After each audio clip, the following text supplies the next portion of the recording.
Well, we're back at Secret World and we've got some more badgers that have joined the clan, Sarah. We have indeed. We've actually got a total of 7 now. We had the 4 from the last time we visited, and another 3 were found in the base of a tree that had been chopped down, and in the rotten trunk at the bottom there were 3 baby badger cubs in there in Devon. So they travelled all the way up and they've now joined our original 4, and they are extremely noisy.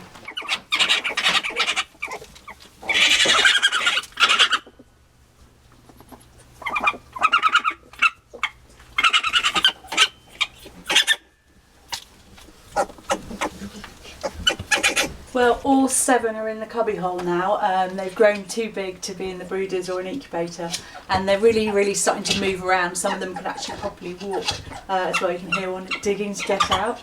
So they're all in here, and they're now only actually on 3 feeds a day, which we've dropped down today, so they're doing brilliantly. And hopefully the weaning process will start. I did notice this morning a chewed up custard cream.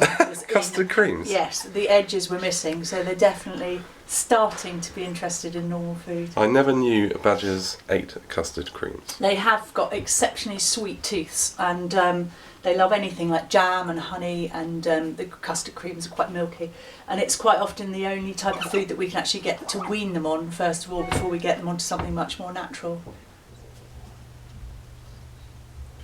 Right, so it's been another week, Sarah, since I came down. So how is Hope doing? She's doing amazingly well. She's been feeding brilliantly, growing very rapidly, and this is her now. Oh wow! Dinky badger. Yeah, she's grown a little fat belly, and like I say, she's just starting to move around properly. And it's time for us to have a go at see how your teeth are growing, and also what she weighs now. So she hasn't been weighed for a couple of days, so we'll see. Oh, the last time she was here, you were here, I think she was about 800, and she was 100 grams when she first arrived, and now she's 6.5 weeks old. And I am now a massive... A big drum roll. If she sits still, 1,130 grams. So she's over a kilo in weight. Absolutely incredible. Great big 1,100 grams of badger.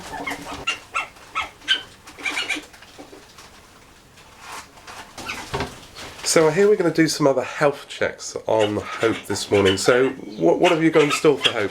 What we're going to look at this morning is actually to see how her teeth are growing or erupting, because they come out at different times, and we always do that as they grow older to see at what stage they're developing. So today's her first dental check, and Helen's going to be my dental assistant, badger handler. And we have a badger tooth chart, which basically what we do is it's got all the teeth that should eventually come out, and on a regular basis, every 3 or 4 days, we check to see which ones are out and which aren't. And obviously, as the more the teeth come out, the more likely they are to wean. So let's have a look, young lady. Let me have a look. She's ready to be really stubborn now. And like neck roll, and I'm not going to let you look at my teeth. There you go. So you can just see little incisors are coming through there on the bottom. So can I? Thank you. Oh, ooh, we've got little back teeth as well. We've got premolars. We've got canines. I'm getting teeth wrong. On the bottom.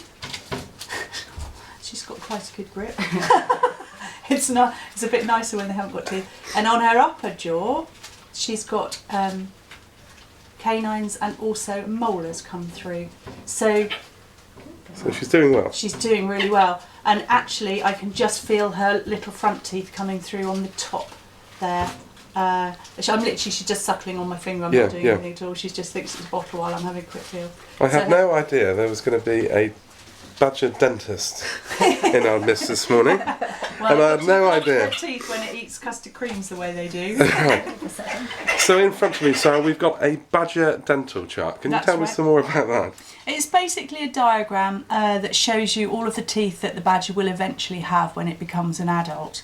And what we're doing at the moment is just marking off the teeth on a sort of 3 daily basis as they actually erupt. So her canines, for example, if the canines have come out, we colour those in, and we basically colour them in at different dates so we know how well they're growing. So I understand they've had their parvo vaccinations. Yeah, they all had a little injection a couple of days ago, so they're covered with that now, and they haven't had any side effects, so it didn't bother them at all. I don't think we even had a squeak. Right. Is that a one hit injection then? That's just a one-off? For these guys, because they're young, they've come in so young, they'll have a second dose after 12 weeks, so about in another 6 weeks they'll have another dose just to give them proper immunity. Right, so are there cases where wild badgers are affected by parvovirus? Do you hear of it? Yes, we do, and unfortunately a couple of years ago we actually had an outbreak here where we lost a lot of cubs with not symptoms that you would get with a dog with parvo. And they're running around in areas where unvaccinated dogs are going to be. They're going to come across the virus, and unfortunately, it's a very, very rapid death in badgers.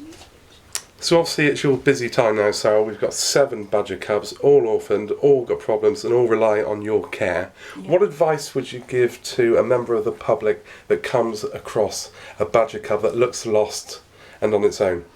I think it's really, really important that you speak to someone and get some correct advice, because it may well be that the animal's got lost, especially if it's come up above ground in the day, and it just needs to go back down into the set. And with proper advice and experts, we can assess that situation, and if we can, we do try to return them back to the adults. Okay, so we're going to carry on now, and Sarah's going to weigh the rest of the cubs, and then we're going to put them down to let them stretch their legs. So it could be chaos again here, folks. Yes. It could be chaos. It will. Oops. 1374. 1.3 kilos. That's a big badger. We ought to have a sweepstake.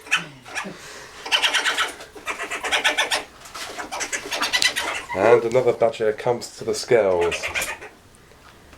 Oh, you're good. 1162. So they're all seem to be just over a kilo, sorry, yeah?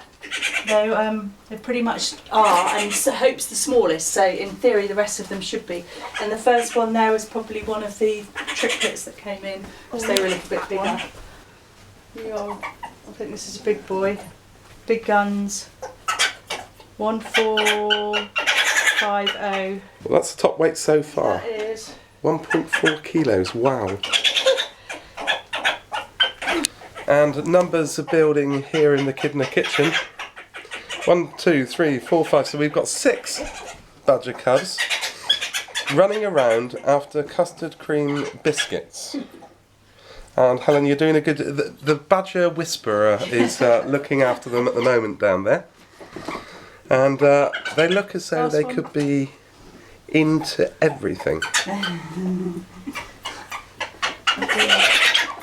So here's the clan Kidner running around the kitchen floor here, and oh god, leave my camera lens alone, you little devil. Oh my god, absolute chaos here. They've got one rolling off, one trying to eat my lens. Hello chaps, and welcome, and that's a custard cream biscuit. Hello. Oh, I've got one snuggling in. They really have found their feet here. This is total chaos. We've got them running everywhere, and it's hard to actually keep on tabs of where they are and where they're going next. Oh my god, I can't believe it. It's like you put them out and 2 minutes later, he's proper, you're like...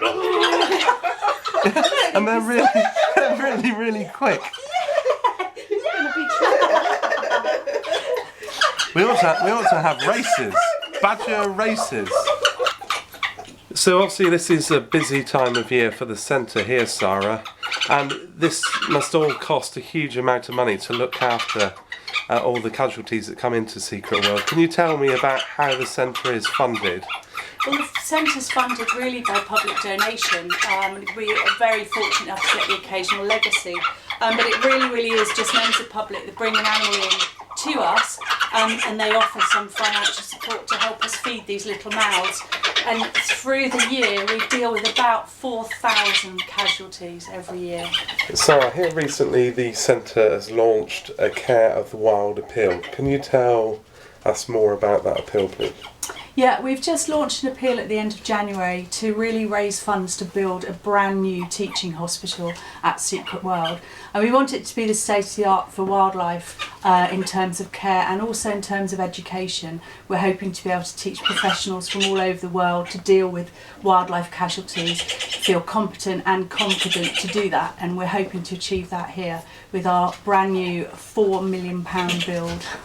So, members of the public, how can they donate to the appeal, Sarah? What's the easiest way for people to pledge their money? Well, the easiest way is to go onto our website, which is on www.secretworld.org, and look at the information there. It gives you ways that you can help us and how you can then give a donation towards the appeal.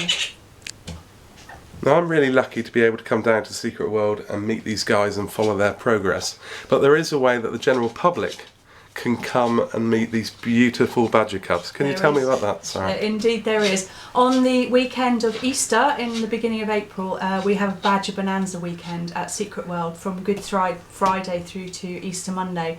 And you will actually get a chance to see all of the badgers. We bring them down on the front lawn, and it's the only time of the year they actually do. And you can really get to meet them. Fantastic. And let's hope people support the centre and come along and see these amazing guys. Thank you.